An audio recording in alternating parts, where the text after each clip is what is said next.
After giving birth, I was struggling alone when my mother-in-law showed up, took my baby from my arms, and said, "You've done your part. Real women take over from here." My husband said nothing. I pretended to break, pretended to give in. But 3 years later, at my daughter's birthday party, I revealed the full custody agreement they didn't know existed, and told them it was the last time they would ever see her again. I was sitting on the floor of my daughter's room in our small apartment in Tacoma, holding a half-blown balloon in one hand and a pack of mismatched paper plates in the other, when the knock came. It wasn't even a normal knock. It was that sharp, entitled tap my mother-in-law used whenever she wanted everyone inside a room to brace themselves. I already knew. Somehow, I knew. My daughter's third birthday party had barely started.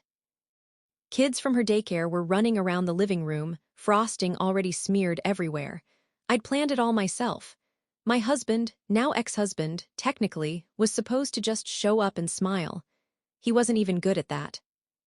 I opened the door and there she was. My mother-in-law, perfect hair, perfect outfit. That same smug expression she'd worn the day I gave birth, like she was owed something. Behind her stood my husband, hands shoved deep into his pockets, not making eye contact. Of course. She pushed past me immediately like she owned the place. "Where is my granddaughter?" she said, loud enough that 3 parents turned their heads. I forced a neutral smile. "She's finishing her cupcake in the kitchen." My mother-in-law gave a cold laugh. "Good, enjoy the mess. We won't be dealing with this much longer." My chest tightened. I hated how easily she could still trigger that old panic. The same panic I'd felt 3 years ago in the hospital, dizzy from exhaustion and stitches, when she had taken my newborn daughter straight out of my arms and said, "You've done your part. Real women take over from here." My husband had just stood there, silent, like a scared little boy watching his mother decide his life for him. That day, I'd been too weak to fight, so I pretended to break, pretended to give in. And while they thought I was drowning in postpartum fog, I was actually doing the one thing they never expected: planning. And today, 3 years later, I was done pretending. My mother-in-law walked toward the kitchen like she was inspecting a property she planned to repossess. "I hope you haven't filled her head with nonsense," she said over her shoulder. "After today, things are going to be different. Isn't that right?" She turned to my husband. He didn't speak, not one word. Instead, he just stared at me with this uneasy, guilty look, like he knew something was coming but didn't understand what. I stepped into the living room and turned off the music. Parents looked up. Kids quieted down. The air shifted. "I actually have something to say," I announced. My mother-in-law rolled her eyes. "Oh, please, this is not the time." But I kept talking. Calm, steady, prepared. "Since everyone here has been dragged into this anyway, I think it's a good moment to clear something up." My husband now looked genuinely nervous. "Babe, maybe we should talk about this later." "No," I said. "Now." I walked to the coffee table where a stack of party favors sat, and beneath them, the envelope I'd been waiting 3 years to use. I picked it up slowly. "This," I said, holding the envelope up, "is the custody agreement." My mother-in-law gave a short laugh. "What custody agreement?" "Oh," I said softly, "the one you and your son don't know exists." Her smile dropped. My husband's face went white. Parent conversations stopped entirely. Even the toddlers seemed to freeze. I opened the envelope. "And after I read this," I said, "I'll explain why today is the last time either of you will ever see my daughter again." I let the words hang there, sharp, heavy, final. Then I folded the paper open, and the room broke into total, stunned silence. Before everything fell apart, I really believed I had married a decent man. We lived in a modest duplex in Tacoma, nothing special, but it felt like ours. Back then, I thought love meant working through things, even when he shut down or let his mother's voice override his own. I kept telling myself it was just how he was raised, that he'd grow out of it once we had a family. I was wrong. Pregnancy hit me harder than I expected. I was sick for months, exhausted all the time, and still working full-time while he couldn't pick up any extra hours because his mom needed him. She called every night, offering advice I didn't ask for, criticizing whatever she imagined I was doing wrong. I thought she'd back off when the baby came. She didn't. The delivery was traumatic. I lost more blood than they expected. I remember lying there, shaking uncontrollably, vision blurry, doctor talking too fast. And then I heard my mother-in-law's voice, sharp, bright, commanding, cut through everything. "She looks pale. Hand me the baby." The nurse hesitated. My mother-in-law didn't. She took my newborn daughter right out of my arms while I was still being stitched up. My husband didn't stop her, didn't say a word, didn't even look at me. And then she said it, those words I could never forget no matter how hard I tried. "You've done your part. Real women take over from here." In that moment, something inside me cracked. I wasn't just hurt. I wasn't just scared. I was furious. But I was also physically broken, and I knew if I pushed back then, they'd steamroll me completely. So I did the only thing I could think of. I pretended to be weak. Pretended to be confused and overwhelmed. I let them think I was slipping. For weeks afterward, while I healed, they took over everything. Feeding schedules, doctor visits. Even my daughter's name.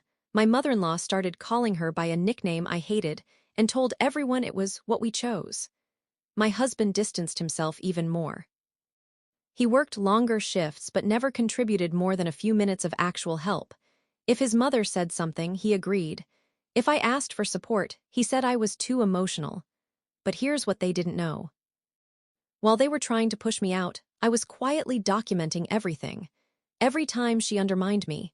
Every time he refused to intervene. Every inappropriate comment about real mothers. Every visit where she'd swoop in and grab my daughter before I could react. I met with a lawyer on my lunch breaks. I gathered messages, timestamps, photos. I built a case around neglect, interference, emotional abuse, and postpartum instability, but not mine, theirs. And when my daughter was 6 months old, something shifted. I realized I didn't actually need them anymore. I didn't need to live in fear of her power or his silence. I just needed time. 3 years of time. Time to strengthen my bond with my daughter. Time to create distance. Time to get financially stable. Time to let them think they were winning. Time to prepare everything so thoroughly that when the truth finally came out, they wouldn't just lose, they'd never recover from it. By the time my daughter turned 3, I had everything lined up. Every document, every witness, every professional statement, every legal safeguard. All I needed was the right moment. And then on her birthday, they showed up uninvited, arrogant, certain they could still bulldoze me. They walked right into the trap. The shift didn't happen overnight. It happened in quiet moments, slow and steady, the way a crack becomes a split and then a break. By the time my daughter turned 1, my husband was barely present. He started staying over at his mother's house to help her with things. When I pushed back, he'd flip it on me, say I was ungrateful, dramatic, obsessive. He accused me of making things up just to make his mother look bad. Meanwhile, his mother kept digging her claws deeper. Whenever she visited, she'd walk straight past me and take my daughter out of my arms like I was a babysitter handing a child back to her rightful parent. It didn't matter if I was feeding her, rocking her, or changing her, she'd interrupt and take over. "Let me show you how it's done," she'd say, or worse, "She cries less with me. She eats better with me. She looks more comfortable with me." And my husband, God. Watching him let her say those things was worse than the words themselves. He'd stand there, arms crossed, nodding along like I was the problem. I learned quickly that arguing only made things worse. They wanted me emotional. They wanted me off balance, so I stopped reacting. I learned how to be calm, how to be small, how to let them underestimate me. It was the hardest performance of my life. Pretending I didn't see what they were trying to do, pretending I still trusted him, pretending I was grateful for their help. But at night, after putting my daughter to sleep, I documented everything. Voice recordings, text messages, dates and times. I kept a detailed log that my lawyer later said was solid gold. The more they pushed, the more I collected. By the time my daughter was 18 months old, my husband had basically checked out. He stopped pretending he cared about being a father. He stopped coming home some nights. And when he was home, he'd complain that our daughter wanted too much attention and that my neediness was draining him. But the tipping point, the thing that made me stop second-guessing every move, came one night when my daughter had a fever of 104. I was terrified. I called my husband multiple times, he didn't answer. I texted his mother. She read the messages but said nothing. I ended up driving my daughter to the ER alone at 2:30 in the morning. When we came home hours later, exhausted, shaken, my husband was asleep on the couch. He woke up only long enough to say, "You're overreacting. Babies get fevers." That was the night I realized I wasn't saving a marriage. I was building a case. I started limiting visits with his mother. I reduced his unsupervised time with our daughter. Every boundary I set made them more angry and more sloppy. The more they pushed, the more obvious their behavior became. Then 2 months before my daughter turned 3, something changed. My husband suddenly became interested again. He wanted family time. He wanted to rebuild. He wanted more access to our daughter. It didn't take long before the truth came out. His mother had decided she wanted my daughter for herself. She believed she'd done the real work and that it was unnatural for me to want independence. She told my husband he needed to start taking steps to secure custody, and he agreed. He told me one night at dinner, like it was a normal conversation, that his mother thought it would be better for everyone if my daughter stayed with her for a while so I could get myself together. Get myself together. That was the moment I finally saw him clearly, not as weak or passive, but as someone who genuinely believed his mother had more of a right to my child than I did. I didn't cry. I didn't yell. I just said, "Okay." But in my head, I was already imagining the look on his mother's face the moment she realized I'd been preparing for this longer than she had. And on the day of my daughter's 3rd birthday, when she walked into my apartment like she owned it, she had no idea that everything she feared was already finalized, signed, and filed. No idea at all. The night everything snapped into place, the night that turned all my quiet planning into something sharp and unavoidable, started out almost normal. My husband texted me saying he wanted to talk about the future. Usually that meant his mother had given him new instructions. Still, I agreed. I used to keep hoping he'd show even an ounce of independent thought. He didn't. We sat at the kitchen table. My daughter was asleep in her room, white noise machine humming. He cleared his throat like he was about to deliver tragic news. "My mom thinks," he started, already looking away, "that it might be time to formalize a parenting arrangement." I just stared at him. "We already have one," he shook his head. "No, like official, legal. She wants us to get something in writing, something that gives her some authority too, since she's done more for our daughter than anyone." I felt my stomach twist. "She wants custody." "Not custody," he said quickly, like the word offended him. "Just partial rights, so she can make decisions, and maybe have her stay over during the week, a few nights at least." I stayed silent. He kept talking, digging himself deeper. "Honestly, it makes sense. You get overwhelmed." "You said so yourself, and Mom thinks," I cut him off. "Your mom thinks what?" "She thinks," he hesitated, "that you weren't really ready for motherhood, and that maybe you still are." For a moment, I couldn't breathe. It felt like the room tilted, not because of the words themselves, but because of the way he said them. Calm, certain, like he was helping me understand something I wasn't smart enough to see, but then he pushed the knife in deeper. "My mom talked to a lawyer," he said quietly. "We can file for joint custody between the 3 of us. It's unusual, but she says it's possible. She has connections." Joint custody with his mother. My hands went cold. "And," he continued, "she already started the paperwork." That's when I knew, not guessed. Knew this wasn't his mother using him. This wasn't him being passive or scared. This was a betrayal they planned together. I didn't react. I didn't yell. I didn't throw anything. I just sat there staring at him until he finally shifted in his seat, uncomfortable. "You okay?" he asked. "Yeah," I said softly. "I'll think about it." He looked relieved, actually relieved. "Good. Mom will be happy." When he went to bed that night, he probably believed everything was going according to plan. He didn't know I had already filed first. He didn't know the judge had already signed temporary orders protecting my parental rights. He didn't know I had already secured full legal custody pending final review. He didn't know his mother's interference, documented over years, had already been flagged as harmful.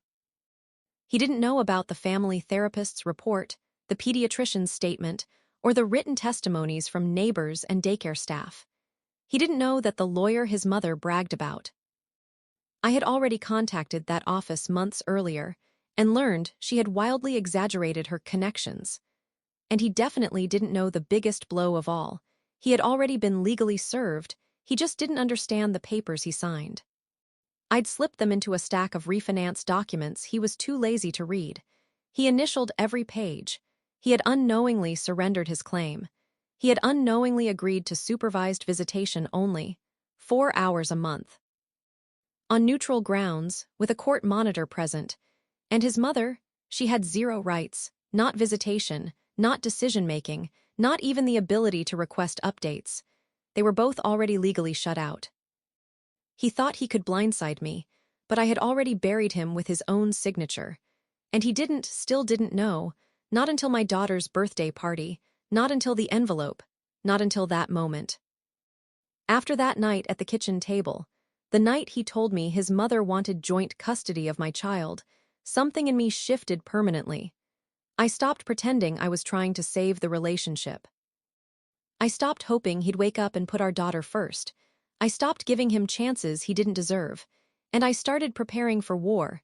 Not messy, emotional war. Not screaming matches or dramatic confrontations. I planned a quiet, airtight, paperwork-heavy war, one they could never win. The next morning, while he slept in, I emailed my lawyer everything he'd said. She wrote back almost immediately. "We move now."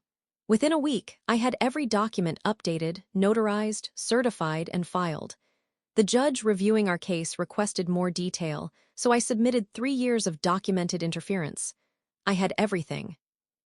His mother taking my daughter without consent, her criticizing my parenting repeatedly, her insisting she was the real mother figure, his refusal to participate in parenting, his absence during medical emergencies, his attempt to set up custody plans behind my back, and the best part, all the sudden family time he'd been pushing for proved my point even more.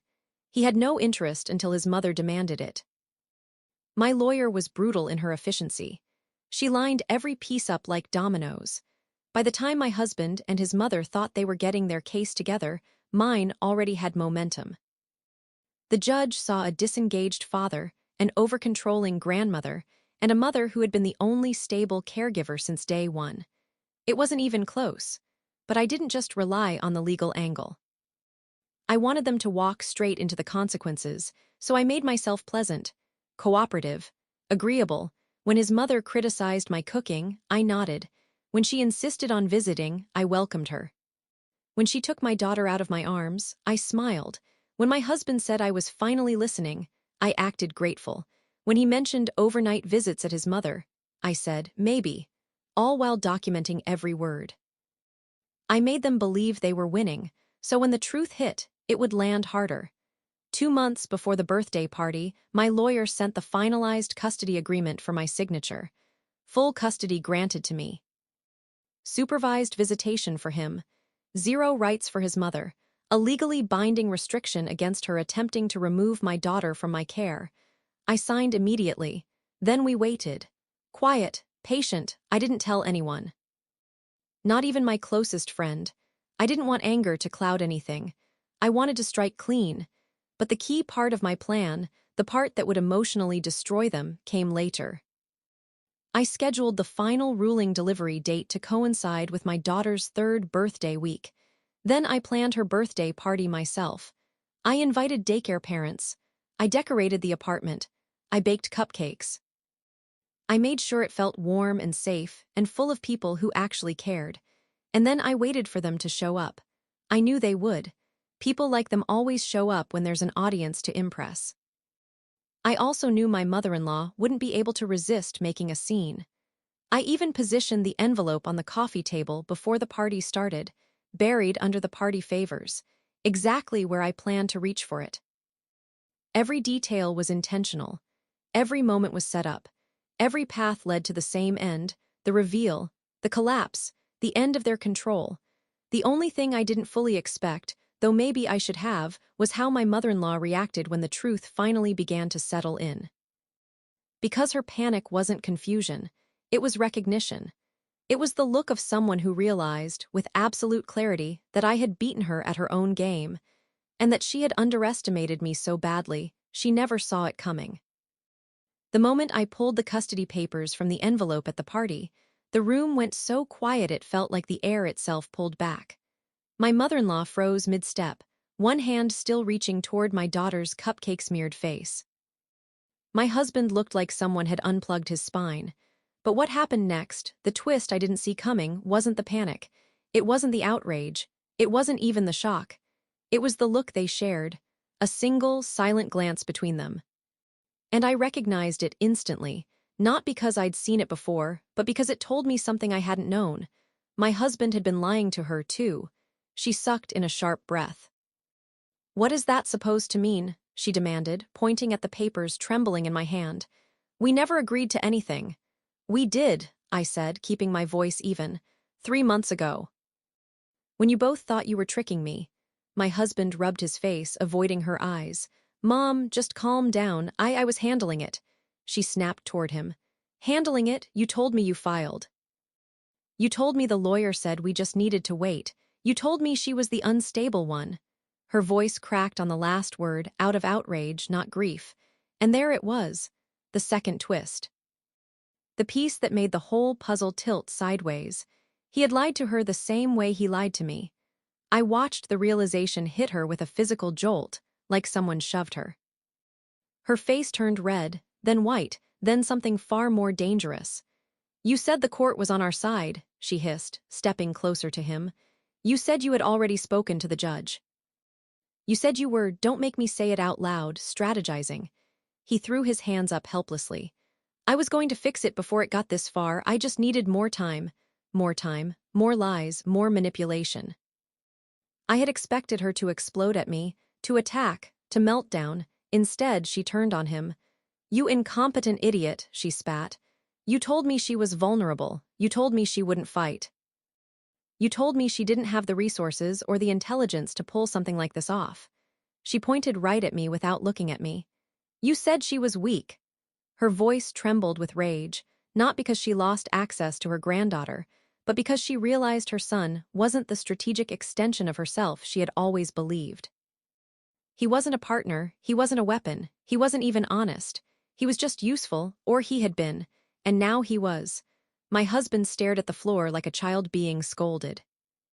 "Mom, I didn't know she outsmrtdu," she shouted. "And you let her." Silence spread through the room again. Parents shifted uncomfortably. Kids clung to their moms' legs. Someone near the window whispered, "Oh my God." But the twist kept unfolding, because the next words out of her mouth weren't directed at me or him. They were directed at everyone else in the room. She spun around, eyes blazing, and said, "This woman has manipulated the entire situation. She's brainwashing my granddaughter. She tricked my son. She pretended to be a fit mother while—" I cut her off. "No," I said. "You don't get to spin this." She glared at me, breathing hard.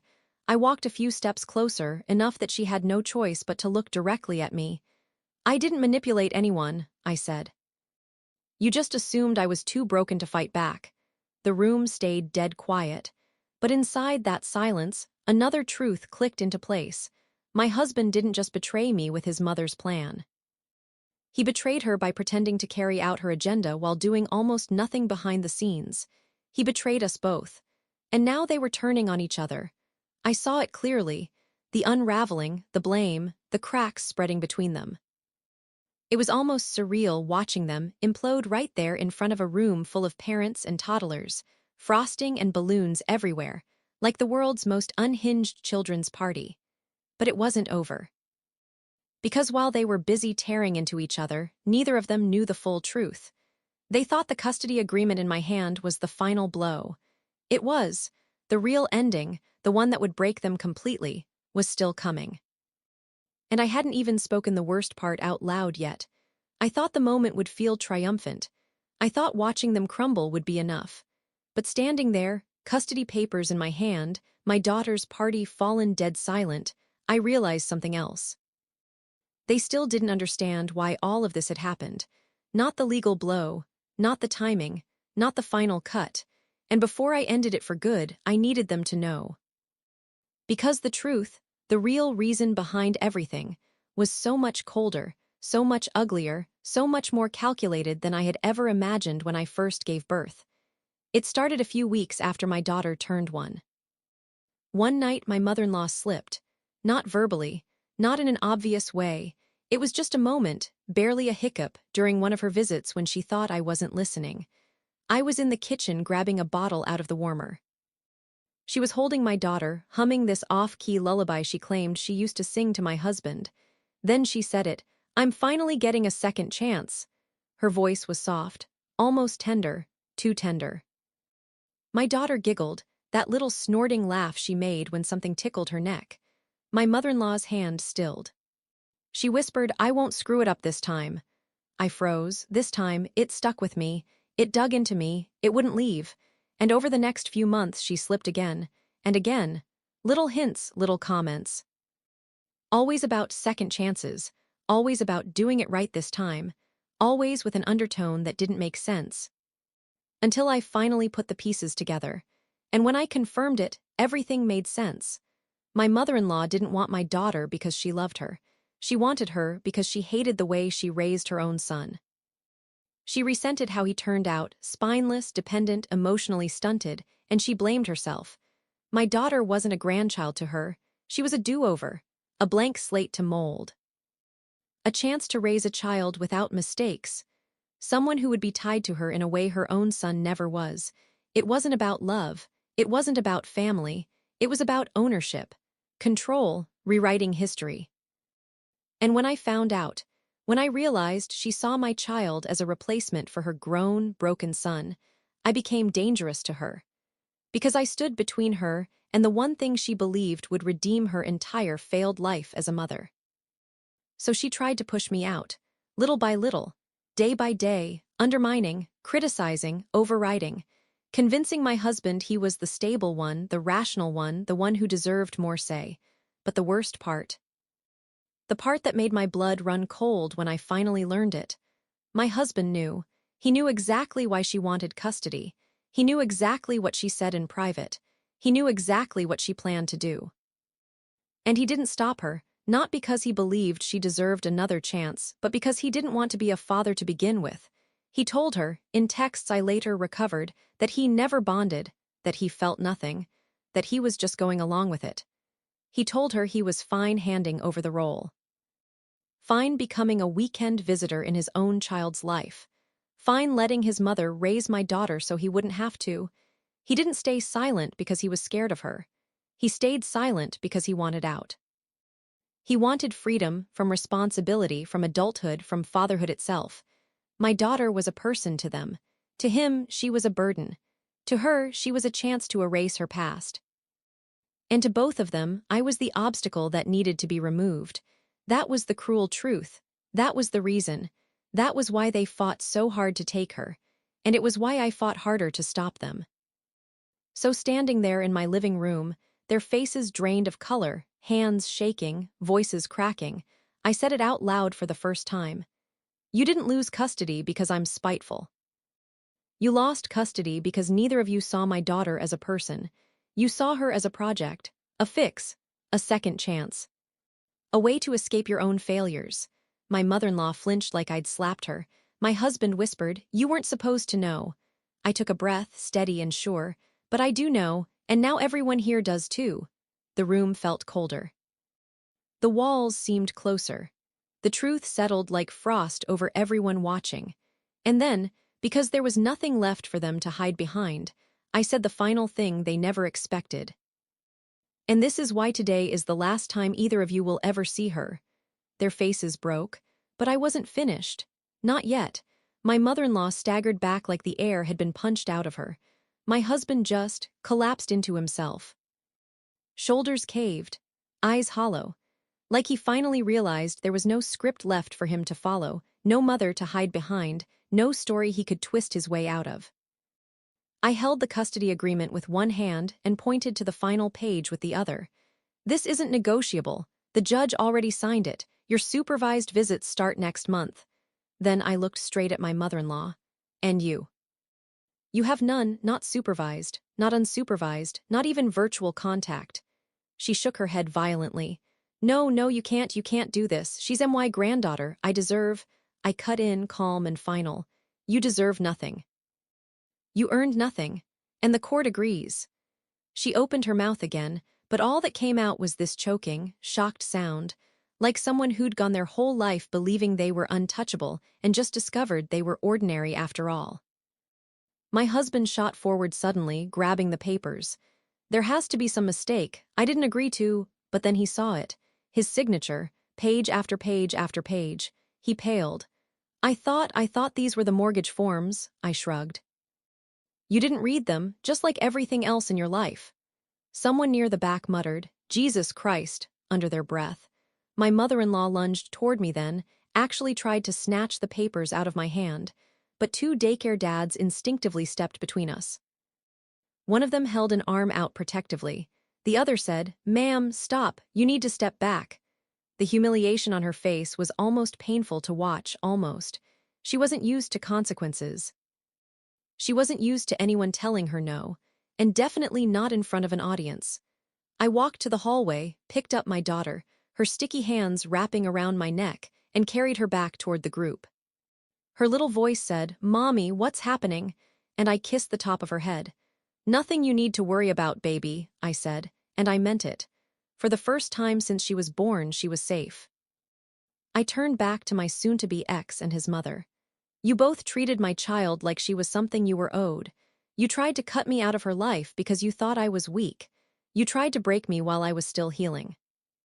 You tried to rewrite her future to fix your past. My mother-in-law whispered, You can't just take her away. I'm not taking her, I said. I'm protecting her. She broke then, not in tears but in fury. That shaking, red-faced rage of someone who has lived her entire life, convinced she deserved control over everyone around her.